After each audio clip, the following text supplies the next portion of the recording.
Ngayong ika-8 ng Setyembre ay pinagdiriwang natin ang kaarawan ng ating mahal na Berheng Maria. Ating ipahayag sa dakilang Ama ang ating pasasalamat dahil binigyan niya tayo ng isang katulad ni Maria, isang mapagkumbabang dalaga na tapat na alagad ng Diyos at walang atubiling sumang-ayon at nagtiwala sa mga plano ng Diyos Ama. Pasalamatan din natin ang Ama sa pagbibigay kay Maria para maging isang huwaran na sumusunod sa kanyang banal na kalooban. Nagpapasalamat tayo na sa pamamagitan ni Maria ay ipinamamalas ng Ama ang kanyang awa at malasakit para sa atin.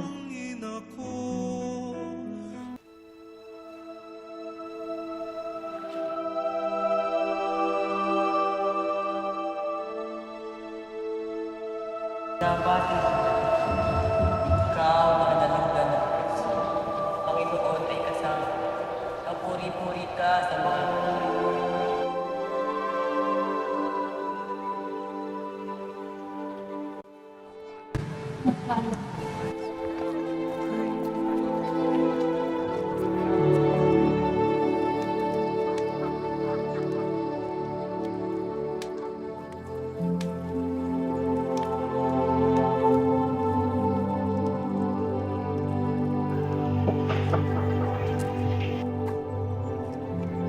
Buong bahay kayo'y tulog at kayo'y nabubulabog.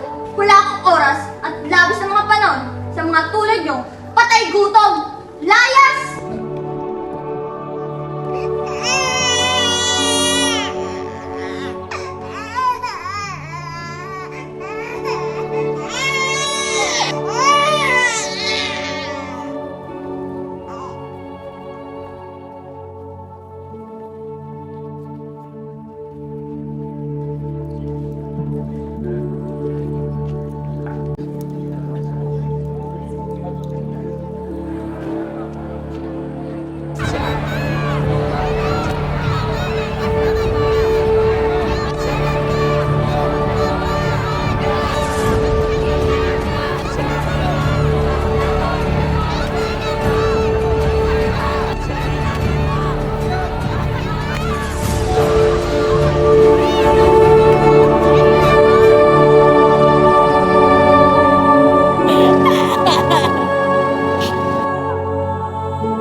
Nawa ang bawat isa sa atin ay maging katulad ni Maria na palaging handang sumagot sa tawag at laging nagtitiwala sa Diyos Ama.